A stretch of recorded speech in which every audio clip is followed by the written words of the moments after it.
Season 8 of the Bootleg Racing League's Grand National Series started off with a bang as Austin Belke took the first win of his career, besting perennial favorite R Shepard. As we turn our eyes to round 2, we could very well be in store for more surprises as the drivers head to the newest short track on the iRacing service, Hickory Motor Speedway. Hello everyone and welcome to round 2 of Season 8 for the Bootleg Racing League's Grand National Series. My name is DJ Clark, and on behalf of Taylor Burris and the rest of us here at the Virtual Grip Network, we'd like to welcome you to what is sure to be a superb night of short track racing. Hickory is a track that is well known within the short track community, but it's new to iRacing, so it may offer up some challenges for our drivers tonight. Taylor, what can we expect from this, the world's most famous short track?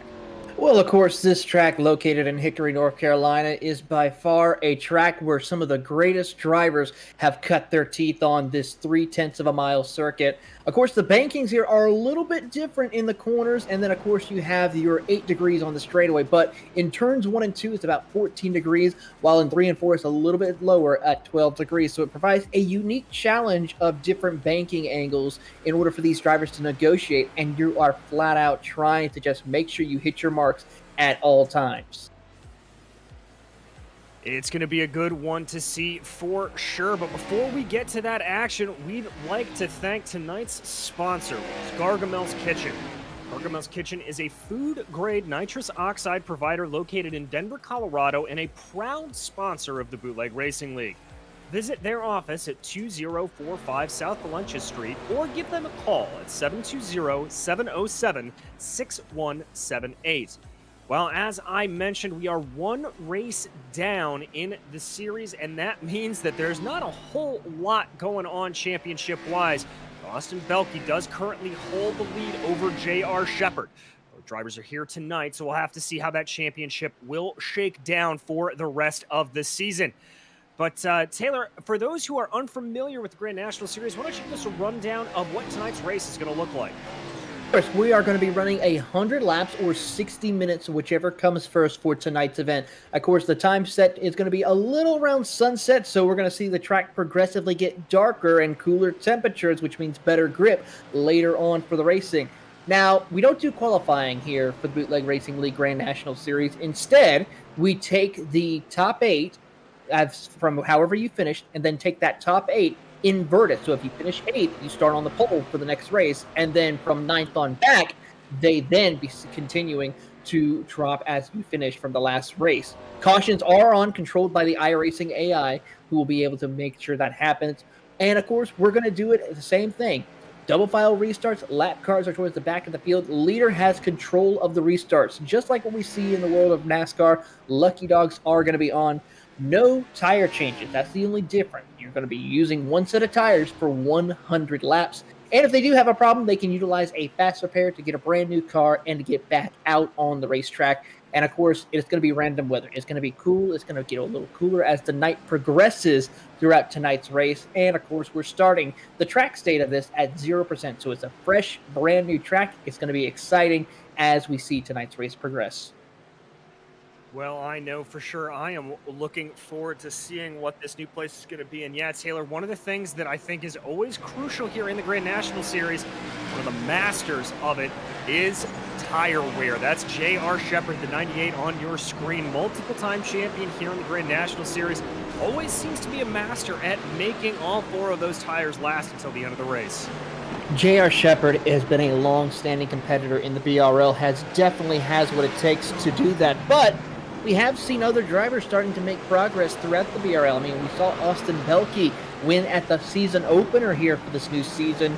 He could have a competition and a shot of battling it out for the race lead, but don't forget, you have drivers such as Kenny Kibbe, the Shanowski brothers of Tim, also competing in here tonight, and then so many other strong competitors who might be able to give a shot at R Shepard and possibly win a championship here tonight. I certainly think so, but as the drivers are out on practice right now, R Shepard is holding on to that top position. Matthew Thunhorse behind him, James Lowe, Kenny Kibbe, and Tim Shanowski making out your top 5 right now. Last week's winner, Austin Belke, he's back in 9th right now, but everybody putting some good times down on the track. There you go, the familiar paint scheme from the 24 of Belke as he works his way around this new circuit of Hickory Motor Speedway. Barney the flagman is waving the checkered flag right now, and that means practice is over and we're about ready to get racing.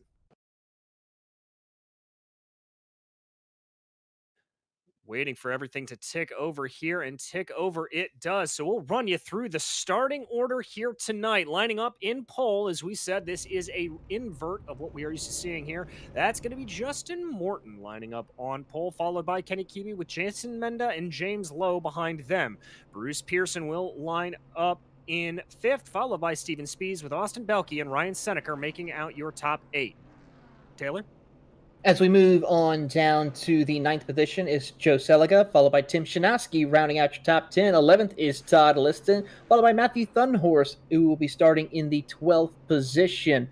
Moving on down through the field in the 13th position is R Shepard, followed in the 14th is Mike Holloway, 15th is Adam Schoen, and rounding out your 16-car field is Lowell Jewell.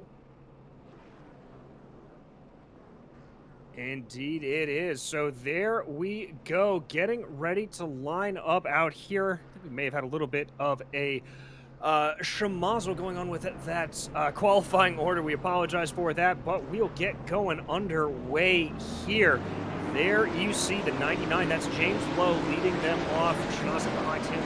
Kibbe, Thunhorse, Shepard, Belkey, Holloway, Spees, Segala, Pearson, Liston, Schoen, Jewell, Seneker, and Menda is your starting order. So we apologize for that confusion. 2 pace laps around here. What are you going to be watching for, Taylor? Well, one of the things that we're going to be watching for is how well these drivers manage their tires for 100 laps. That's going to be the most critical thing. One set of tires, that's all they're going to get. They do not get to change them whatsoever. Another thing is, it's 100 laps. It's going to be very quick, and then balance as well. Being aggressive at certain points, but also being patient as they progress through this race. I agree with you. We're going to have to see who's got the patience and who's got the skill to move their way forward. iRacing pace car pulls off, and field is on to James Lowe. Lowe gets early on to the throttle, and we are green here at Hickory Motor Speedway. Diving down to the inside already, that's Justin Morton getting a move on Tim Shinowski. Thunhorse tried to do the same thing. That low line proving to have a lot of speed in the early going here. Certainly indeed. As they come out of turn number 4 to complete lap number 1, Thunhorse will move up to that 3rd position ahead. But here comes R Shepard. He's going to try to work that inside lane on the 07 of Tim Shinowski. He will pick up into the top 5 as they work out of turn 4. Shinowski losing out left, right, and center here, trying to get down to that low line. He has just been shuffled back big time, down 4 positions. As of right now, he's going to slot into line in front of Austin Belkey right there. Meanwhile, in the back, that's a little bit of a duel going on between the 81 of Joe Segala and the 19 of Ryan Seneker. This is a battle for 12. Seneker gets the position away from Segala. That's going to open the door up for the 52 of Lowell Jewell to take that position away from Segala. Oh, Trouble at 4. Yeah, there it is. That is Steven Spees spinning around, and that automatic trigger of the yellow flag from iRacing going ahead and throwing that yellow flag. That was Spees. It looked like he just carried a little bit too much speed into the corner, and that rear end just wanted to slide around on him. Certainly indeed, as we saw on the replay, as he was able to continue on. No one made contact with him, so he's just going to have to get back out there on the last tail end of the field. But unfortunately, with him spinning out and losing control of his race car a little bit, that's going to cause those tires to wear out a little bit more than it should before we get there. Indeed, it should. We're going to go back and check out the replay here in a second of exactly what happened to Steven there. Taylor, as we kind of speculated, it looks like just a little bit too much speed, and that car just wanted to step out. Yeah, the 55 Toyota Camry just loops it around, and close call right there, I believe, for the 2 of Mike Holloway, as he was right there on top of the 55 of Steven Spees, but was able to avoid incident here, and we're once again under caution for the first time here tonight after 6 laps have been completed, coming to 7 laps completed now. Exactly. Yellow flag laps do count out here. So to reset your order, it's going to be Lowe, Morton, Thunhorse, Kibbe, Shepard, and Shinowski. Well, Taylor, one of the things that I noticed on that last lap is you do not want to be on the high side. It looks like this is going to be a low dominant way. So if I'm Justin Morton or Kenny Kibbe here, I'm going to be trying to dive down to the inside as quick as possible. As of right now, that iRacing pace car is going to pull off to the side. Field control goes to James Lowe. Lowe on the loud pedal already, and a good jump there from R Shepard. He's going to, from Justin Morton. He's going to be able to try to carry a little bit of momentum around the outside, but now he'll slot back in the line. Great drive for Justin Morton right there. Matthew Thunhorse will work the inside lane. Kenny Kibbe, though, he's stuck on that outside lane. That's going to open up the door for R Shepard to slide into the inside and try to take that fourth position. Meanwhile, a little further back, the battle for sixth position between Belke and Shanoski are going to be underway here as we watch on the battle. You currently are riding on board with R Shepard from the Different Path Motorsports 98 Ford as he's trying to weigh. Caution is out again. We've had a car around, and it looks like it is Joe Segala, the number 81, running into some trouble here. Not entirely sure what happened to him, but that will drop him down the order. Looks like Lowell Jewell in the 52 had a little bit of an issue. He was on the outside, and same thing like we saw from Steven Spies at a turn 4, got loose, but unfortunately, Jewell was able to make contact with the 81 of Segala, as we'll take a look here at the replay. So that is series organizer there. Jewell, as we mentioned in that 52, coming out. Ooh, loops it around and just touches into the back of Joe Segala, and that's going to send both of those drivers around and into the wall. Check out how they replay that there. You can see Lowell just losing it. Whoa, and that's the 45 there of Jason Menda catching a little bit of damage and getting a spin as well. Unfortunate for Jason Menda in that number 45 Ford, as he was having somewhat of a quiet night, but unfortunately for him, he's going to have to try to see if he can maybe get that car fixed. Same thing with the 81 of Joe Segala. All right, well, Taylor, on that last restart, we saw Kenny Kibbe being able to work that high line a little bit more. Is that starting to become a viable option here? It can be once we start seeing the run come into play. If we keep having this start and stop, he could be able to have a little bit of trouble late in the going, but if we can get a long run, that outside lane can come into play. And due to the fact of also how much of a banking difference it is on that middle groove compared to the bottom of the racetrack, it actually helps try to keep the car a little bit more turned in better off corner exit in order to make the pass work. So it's going to be interesting to see if Kibbe can pull it off. Shanoski was able to do the same thing with keeping up pace with Austin Belke. Yeah, exactly. It'll certainly make things a little bit interesting if that high line does start to come in a little bit more. Lights are still on the pace cars. We ride on board with Joe Segala right now. He'll be lining up there. You see the 45 catching up to the back of the field. That's Jason Menda. Lap cars to the back in this series. So lights now out on the pace car as we wait for everything to reset. The top 4 remain unchanged. It's still James Lowe, Justin Morton, Matthew Thunhorst, and Kenny Kibbe. But now it's going to be Austin Belke and R Shepard in that row behind them. Waiting here for that pace car to pull off to the side. There it goes. Control of the field goes to James Lowe. Lowe waits a second and then gets on the loud pedal again. That is going to be Justin Morton able to keep up behind, tries to carry some momentum around the high side. Kenny Kibbe trying to work there in the back as well. They're single file up front, but Kibbe trying to run up on Matthew Thunhorst. Gets a good run around the outside of the corner, but I think he's going to lose out here a little bit to R Shepard. R Shepard's going to look to the inside of Kenny Kibbe. He's right there as we see Morton go up the racetrack a little bit. He's going to try to challenge for the race lead on the top side of the racetrack. Down into turns 3 and 4. He gets right there at the door. Can he make it stick off of turn 4? Big time loose. Hits the wall coming out of the corner straightaway. Well, and Taylor, we talked about the variation in banking and cornering there in that 3 and 4 complex, and it looks like the exit of turn 4 really catching drivers out. That's about the 3rd driver we've seen have trouble with that. So that's going to move Matthew Thunhorst up into the 2nd place position. Now, Morton and R Shepard running side by side for 3rd. Caution is out once again for trouble for the number 2 of Mike Holloway, who had some trouble coming out of turn 4. Turn 4, the place you do not want to have any trouble, as he, once again, just another driver who loops it off as it gets too loose coming out of that corner.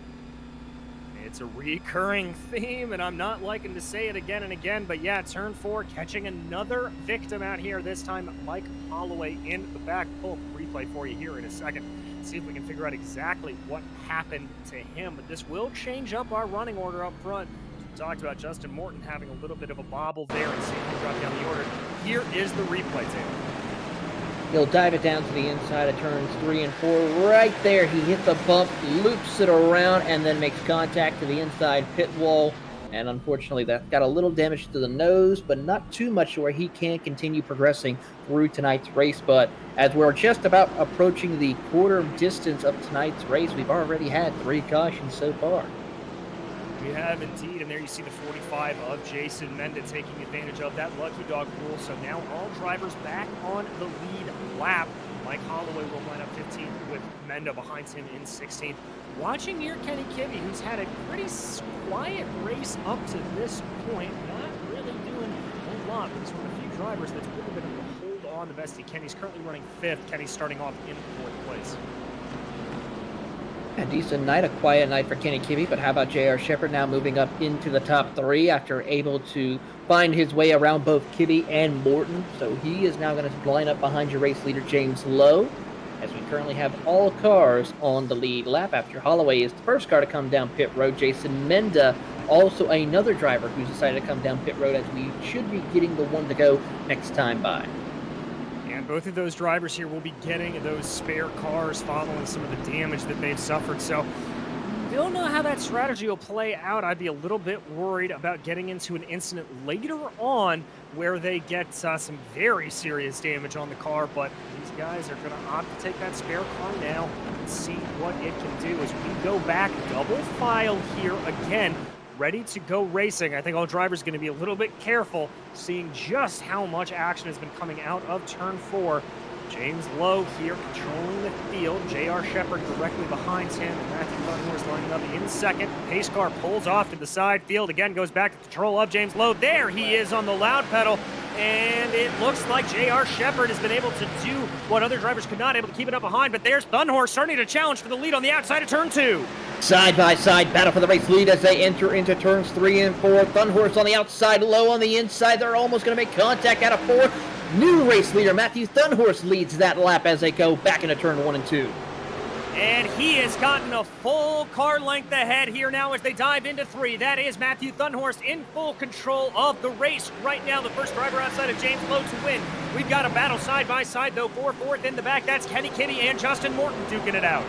Morton stuck on the outside lane as now we see Kenny Kibbe move up to the 4th spot. Here comes Austin Belke in the 24. He'll look to the inside of the number 9 of Justin Morton as they come off of turn 4. Down into turn 1, Belke sends it up to the inside. Belke trying to make that low line work for him. Morton not giving him a whole lot of space, almost banging doors coming off of turn 3. Belke again sending it in low. Morton not looking as confident as we saw Matthew Dunhorse look on that high line, but able to carry momentum as they cross the timing and scoring line. And that behind them is Tim Shinoski. Remember, he started off way up the order in 2nd and fell down. Now he's challenging Morton. He certainly is. He's going to go side by side with Justin Morton off of turn 4 down into turns 1 and 2. Shinoski in that 0-7 gets a nose out in front of Morton off of turn number 2 down the back straightaway. Still side by side battle for position. Morton not giving it up just quite yet. He's not going to give up the ghost there, and he's got some good momentum coming out of turn 4. Able to control that number 9 TDR machine quite well. Shinoski's got a little bit of a run here, though, and able to get ahead, and I think Morton had to check up, and that indeed is going to fully give the position for 6th over to Tim Shinoski here. Steven Spies in that 55. He spun out on the first caution, was able to gather it back up, and now running back inside the top 10 here as we see him try to close the gap between him and Justin Morton.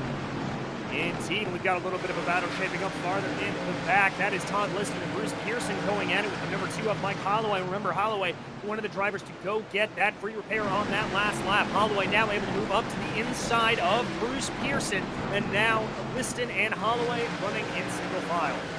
He certainly is. Meanwhile, back up front, Matthew Dunhorse has pulled away to about 0.7 of a second. He is closing into the back bumper of Lyle Jewell, who's just up the road. He's going to be the first car put 1 lap down under green flag conditions, possibly. Could provide a little bit of a challenge for Dunhorse and some possibilities for James Lowe and R Shepard to get back up to the back bumper of Matthew Dunhorse as they head back into turn 3 and 4. Indeed, and I've got to say, I'm loving what I'm seeing out of the 98 of R Shepard. This is a position that we've seen him in many a time. Just slowly stalking the leaders here, looking like he is in complete control of that 98 machine. He may be one to watch out for as they start to encounter traffic. The other thing that we've got to consider here is that tire wear you talked about early on, Taylor. How hard are some of these drivers wearing out those tires? Looking right now at the current lap times from our top 3, They are running in the 14.7 bracket. Fastest driver last time by goes to Justin Morton with a 14.6. But as they continue to just take care of that equipment, time's going to fall off. Remember, they started off the race running 14.5, so they've already now fallen off 0.3 of a second after this lap. So it's incredible to see who has taken the best care of their tires. Currently, right now, one of those drivers who has done the best goes to Austin Belkey, who's just shy of a 10th difference between his fastest lap and his current laps. Well, we see a repeat win there from the 24. He obviously broke the duck last time out. Running on board there with Todd Liston, as that was Mike Holloway making a little move up to the inside. That repaired number 2 machine doing a good job to work its way forward. Liston now looks like he's under assault from Bruce Pearson in that yellow, black, and green machine behind, and they're towing along Jason Menda. This is the battle for P12. Strong battle here as they come off of turn 2, down the back straightaway. Pearson tries to look to the inside of Liston, can't find the opening he needs as they come off of turn 4. Gets a little bit loose, gathers it back up as he continues to try to find a hole, an opening to get to the inside of Liston. But here comes Menda. He might have an opportunity to look to the inside, thinks better of it, and follows suit. It's right now single file throughout the field. It is indeed, and I liked what Menda was doing. Let's see if he does it again here into turn 1. Indeed, he does, taking a very, very late apex through 1 and 2. Really able to carry some good speed into the corner, and again, taking that late apex through 3 and 4. So he's definitely carrying good momentum in that 45 machine, and I think he's just waiting for the opportunity. And there you see right ahead of him, Bruce Pearson getting a little wily to that maneuver and following in the same line. He gets the opening he needs. He'll look to the inside of Pearson side by side as they come off a turn 4. Can't get the momentum he needs off corner exit. Hits right on that yellow line. Has to be careful because that opens a door for the 81 of Joe Segala, who's wanting to get into the mix. But what we see Menda doing when we're now looking back to the inside of Pearson is he's diving in the corner to think of a higher arc and then cutting it down to the inside before coming back up to the racetrack. And as we see Menda doing that, he's now having a tough time getting around Pearson because of the line he was running. He's now got a nose out in front of that 22 car as they come off of turn number 4. But Pearson, that outside advantage is still helping him to at least stay within an earshot of staying position. But I think Menda might be able to pull it off as they come off of turn 2. Pearson around. Ooh, just a little bit of a goose of the throttle there for Bruce Pearson. That sent him around. I don't see a yellow being thrown yet, so I think we are able to escape here without a caution. Certainly did. He did get behind all the rest of the field, as well as he was below that out of the racing groove. So no caution was thrown. We still stay green flag racing.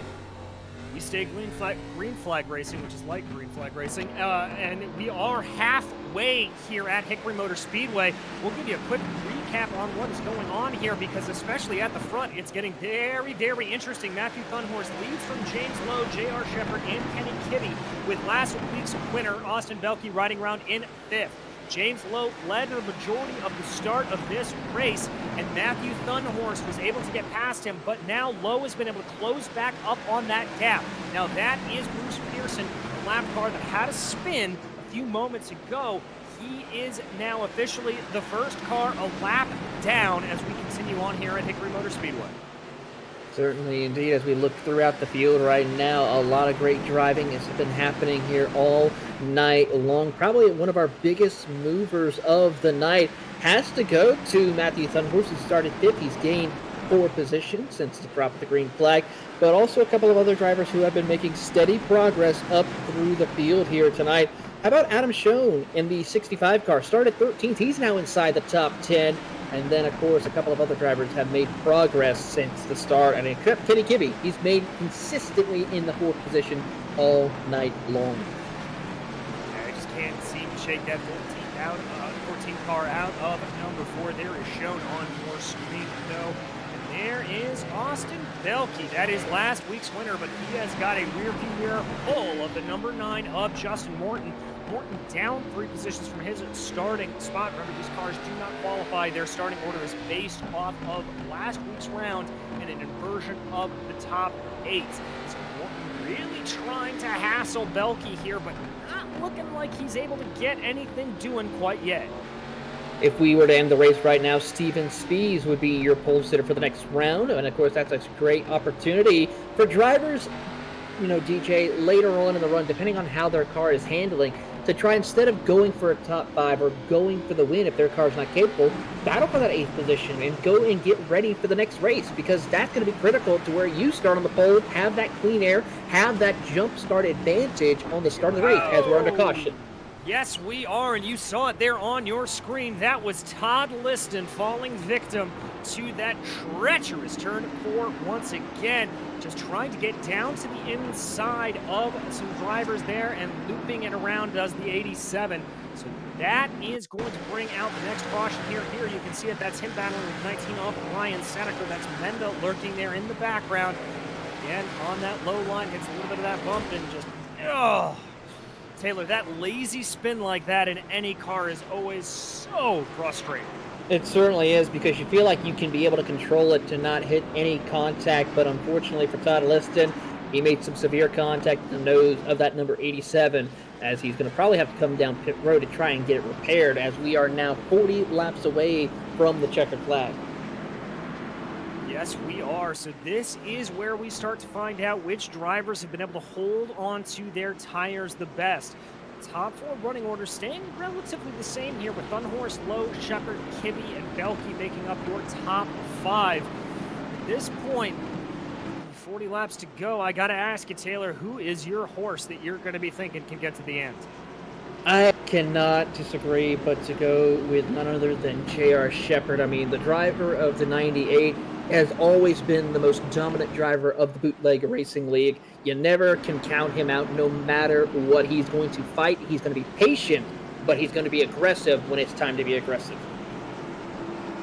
Yeah, I got to agree with you that he's going to be a hard one not to go for, but I got to say, I like what Matthew Thunhorst has been able to do out here today. That number 8 machine looking very, very good. As we watch Steven Spees, the 55, making his way around. He is currently 8th. He's lining up beside Tim Shanoski. Shanoski started off in P2 and just got a train run on him in the early stages of the race, stuck on that high side. There is your leader right now, Matthew Thunhorst. He will bring the cars around here to green as we get ready to go racing once again on what will be lap 65 in the Bootleg Racing League's Grand National Series. That's going to be low to his outside. Shepard and Kibbe lining up behind them. Belke and Morton behind them. Pacer car pulls off. Field control goes to Matthew Thunhorst. Thunhorst gets onto the loud pedal, but that's James Lowe having the best start that we've seen out of a P2 driver thus far. He's going to try to hold it around the outside. R Shepard tries to get to his inside, and that's a real big wiggle from James Lowe. It certainly is as they come through turn 3 and 4. Thunhorst has clear sailing right ahead of him as we see the battle for second. Lowe scrapes the wall before they enter turn 1. That gives the advantage for R Shepard to move up to second. Kenny Kibbe moves into 3rd position, dropping Lowe to 4th. Kenny Kibbe's got to be feeling good on this week. He was able to get 3rd place yesterday in the Bootleg Racing League's Dirt Street Stock Series. He currently runs 3rd. Jumping back into the field, that is Spees and Holloway running side by side. That's a battle for P8 right now. Spees losing out a little bit on the outside lane. He's going to try to slot in, but Jason Menda starting to challenge him on the inside now. Menda will move up to that 9th position as they come out of turn 4. Now he sets his sights on the 2 of Mike Holloway as they come out of turn number 2. Down the back straightaway they go. Thunhorst still has a 4/10 of a second advantage over R Shepard. Field is now trying to get themselves single file as caution is out once again. 65 and the 87 around. Ooh, that's an incident going into turn 2, it looks like, and that is the 65 of Adam Schoen and the 87 of Todd Liston, who have both been involved in that incident. Shown on the lead lap, and Liston was a lap down at the time of the incident. The biggest change out of that, obviously, is going to be the dropping down of James Lowe all the way to 4th. And so that's going to put R Shepard, your pick here, to restart on the outside. We're pulling up a replay whenever we can of that incident to see exactly what happened, though, to bring out this caution. Certainly indeed, as we'll see our 2 picks go heads up here as we take a look at the replay. Here you see Todd Liston as they come out of turn number 4 down into turn 1. Ooh, contact. There's Seneca, who also gets involved with the incident. The 81 of Segala, big pile up into turn 2. That is a kerfuffle if I've ever seen one there. As you said, exactly. Seneca just getting a little bit squirrely, and that sends the rest of the field scampering around him. This is one of the dangers of running on the short track kind of atmosphere like you do here at Hickory. So, lights are still on, about 2 laps to go here under caution. Yeah, Taylor, you alluded to it. Our 2 picks to win this race, they're going to be starting off 1-2.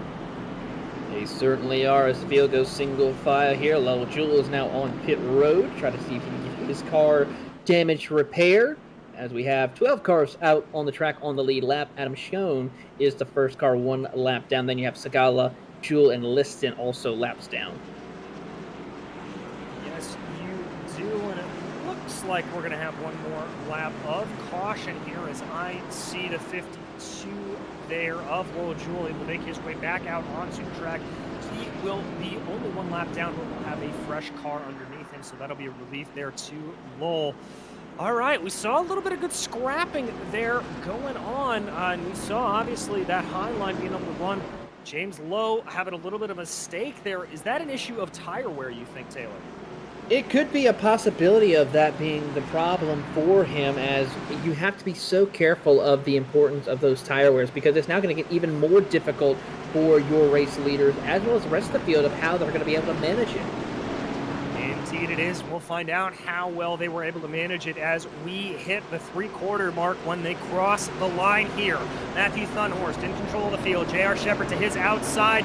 Pace car is in, and there goes Thunhorst. A good jump for him. Shepard's going to try to keep momentum up on that high side right now. Looks like he's got a good ride through 1 and 2, but Thunhorst has him covered off. He's going to be able to slot down into line, and Shepard indeed is going to run. There goes Kibbe behind him. They are 2 wide back in 5th. That is Belke and Morton going at it. 25 laps to go here at Hickory Motor Speedway. The battle for 5th still rages on. Belke to the inside of Morton. He has a nose over the 9 as they come through turns 3 and 4, and he will try to complete the pass. Can't quite do it. Now he does out of turn 4. Move Belke up to 5th. That will open the door for Tim Shanoski to look to the inside of Justin Morton as they come off of turn 2. And that's the same problem we've seen happen a couple of times. If you get stuck on that high line and are unable to make the move work, that you will then get railroaded as Shanoski tries to put Morton down a position, but Morton doing a very good job to hold that number 9 up on the high line. Both pretty solid there coming off of turn 2. They're going to dive down into 3 and 4. Morton has a nose ahead as they go into the corner. Coming out here across the timing and scoring line, it's going to be Morton ahead by a nose, but these two continue to battle it out.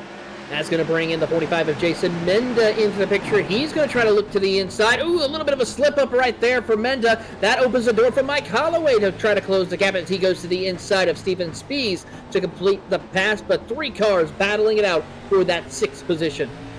Indeed, and there Shanoski's able to get ahead. Morton tries to get back down to the inside, but Menda very smartly is able to get down to the inside of the number 9 and prevent that crossover from happening. Menda diving it down again. Almost coming across that yellow line onto the apron. That's going to slow him down a little bit, and indeed that's going to allow for Justin Morton to pull himself well ahead, but Morton goes back up to the high line, maybe carrying a little bit too much speed there, but he's still going to be able to hold. Menda tries to hold it down into turn 1 and 2, able to keep the car back under him. Momentum favors Morton, though. And outside now starting to come a little bit better into play as it builds that momentum to keep them battling side by side. We also have the battle right behind them for that 9th position between Holloway and Spees as they come out of turn number 2. Also Bruce Pearson involved in that battle for P9 as we still watch on board with Tim Shanoski looking behind these two battling it out. As there you see Bruce Pearson with the Spirit of Daytona Racing race car from the number 22. As he works his way off, there you still see Menda and Morton, though, battling it out for that 6th position, 7th position, as they almost make contact out of 4. Yeah, just over 15 laps to go here at Hickory. They just continue to fight this out. Morton trying to make that high line work the best he can, and we've got a yellow out on track. Happened around Bruce Pearson and Stephen Spees, though I think this is a situation that happened as... Yep, both of them try to go to the inside. Seneca then hits the back bumper of Bruce Pearson, as we'll take a look at the replay here. So Pearson tries to send it to the inside of Spees after he sees an opening. Seneca didn't get quite checked up enough and then sends him around, sends him out the racetrack. Sagala and Lil Jewel also make contact to the back bumper and body panels of Bruce Pearson as well.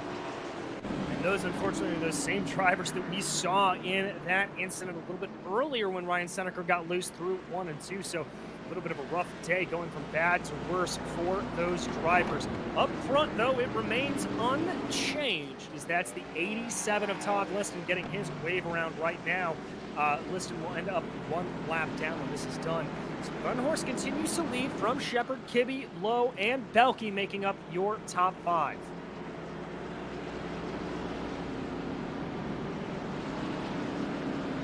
The intensity levels are starting to pick up now as we're closing in on 10 laps to go. We should be going to green flag conditions probably right at 10 laps to go here, DJ. R Shepard, Matthew Thunhorse, they have been the class of the field so far, but Kenny Kibbe might be able to sneak one away if he's able to play it outright. Indeed, he might. Remember some of those battlings that we've seen happen earlier? Somebody gets stuck up on the high side, and you're able to sort of run a freight train on by him down on the low side. And normally I would say that would really, really favor Kenny here, and he'd be able to do it. But the only problem is that driver that he's got to run a train on is arguably one of the best drivers in this Grand National Series, and that is R Shepard, who does know how to make that high line work for him incredibly well.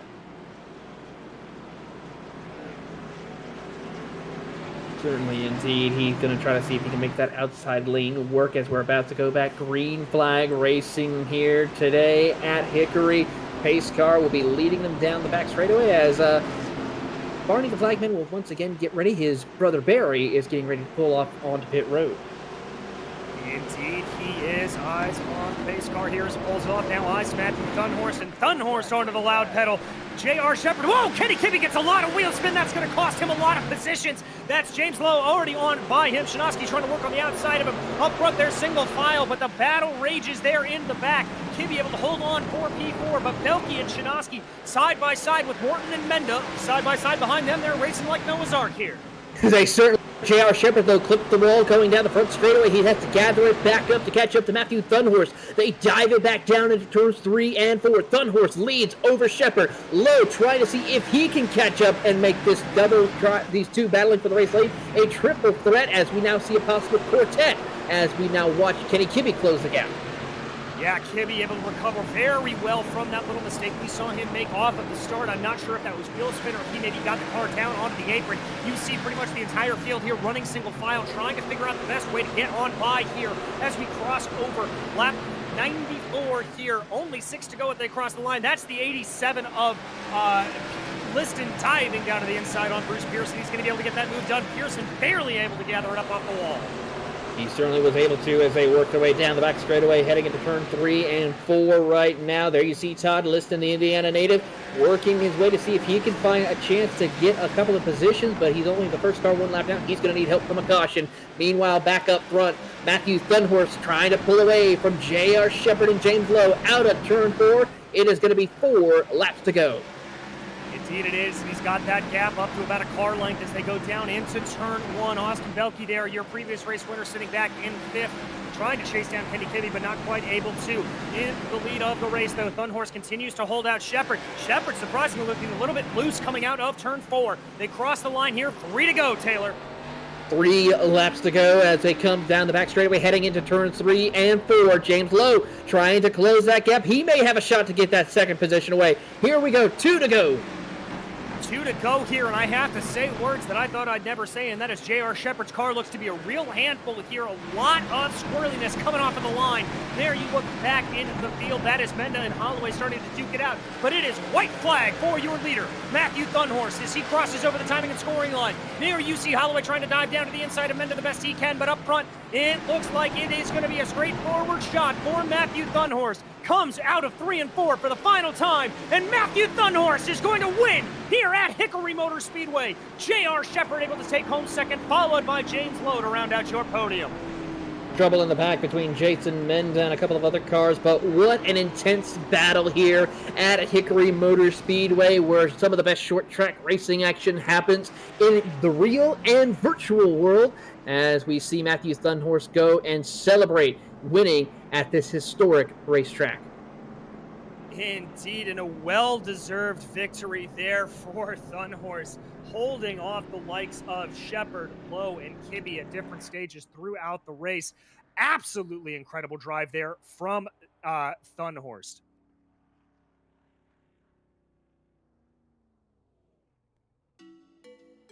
And with that, that will bring us to our official finishing order here. Well, you've heard us say it about 8 times, and it's because we're as surprised and as happy as about everybody else is. That is Matthew Thunhorst taking the win here at the Bootleg Racing League's inaugural trip to the Hickory Motor Speedway. Behind him, it was R Shepard and James Lowe, with Kenny Kibbe and Austin Belke rounding out your top 5. Justin Morton finished behind them in 6th, followed by Tim Chinoski. Jason Menda in that crucial 8th position as he will start off the next race in 1st place. Taylor? Mike will come home in 9th, followed by Steven Spies in rounding out your top 10. Then you have Ryan Seneker coming home in 11th position, followed by Bruce Pearson in 12th. Todd Liston will come home 13th, followed by Joe Segala in 14th. Low Jewel will be coming home 15th. The last car to finish, though, is going to be Adam Scone. He did not finish the race. Yeah, he did not, and that's your only retirement out here today as we wait for our podium finishers here to pop on up to the virtual booth. And indeed, I think we've got the first one here to join us. We have here in the booth your winner today, Matthew Thunhorst. Matthew, this was an incredible... There we go. Matthew, this was an incredible drive for you and really able to hold off some great pressure there at the end. Yeah, for certain. I got really fortunate in being able to start on the inside at the start, and then I think it got me up to 3rd pretty quick, and then I was able to take advantage and make that high side work and get the lead from James. And I know for the most part, I tried to scurry away a little bit and just try to save my tires. And yeah, it worked out. I had enough car to fend off at the end, and so it's a good feeling. You know, it's always a little unnerving when JR gets back. You know, he's always got something for you, but when you at least can fend him off in terms of distance and he's not right there and you're just kind of having to use car techniques to kind of block his run with your car, it's always a good feeling. So for sure. And I gotta ask you, you know, we had that late race yellow. How much did that concern you? Obviously it looked like the low line was the good one the entire way around, but were you a little scared coming off of that last restart that maybe JR was going to have something for you on the outside? yeah, I mean, with the fact that I was able to make the high side work and, you know, end up getting the lead, I knew if you could pin me down, then you would definitely struggle here a little bit. I mean, it's because the thing that's so bad here about restarts is when you're on that inside line going through forwards, it's almost like you get past the pit road exit and there's all like, it's almost kind of like a little mini dog leg or something like you see at Chicago, or not Chicago, but Charlotte. And the car dips real bad. So as you're going through that, if you got a whole lot of wheel spin, that car gets really upset going through there. And that's about when you're trying to get full throttle to get away. And yeah, I mean, it was a good drive for me to get away on this restart, but I was definitely one mistake from giving this race up on those. And so it's, you know, first it's like, oh yeah, when we got the first caution after a long run, it's like, oh yeah, now I get the rest of the right arm. And it's like, oh no, goes behind me. I mean, that would have been my exact thoughts as well. But, you know, looking forward in the season a little bit, we obviously head from one incredibly historic track to another and heading to North Wilkesboro next week out. How do you like your chances there? I just think with the amount of guys racing now that, you know, it's increased the strength of the field. It's, you know, I feel good about Wilkesboro. I mean, I won there last season, but that was also a good starting position. And this time I'll be starting at the end of the invert. So definitely got my work cut out for me and a lot of fast guys in front of me or in between me and that number one spot. So it's going to be positive about it, you know, feeling good, but I definitely know that I got a lot of strong competitors that I got to try to beat too. So it's one of those things. Just kind of have to see how it plays out. Well, we'll be watching for sure, my friend. Anybody you'd like to thank for this victory here today?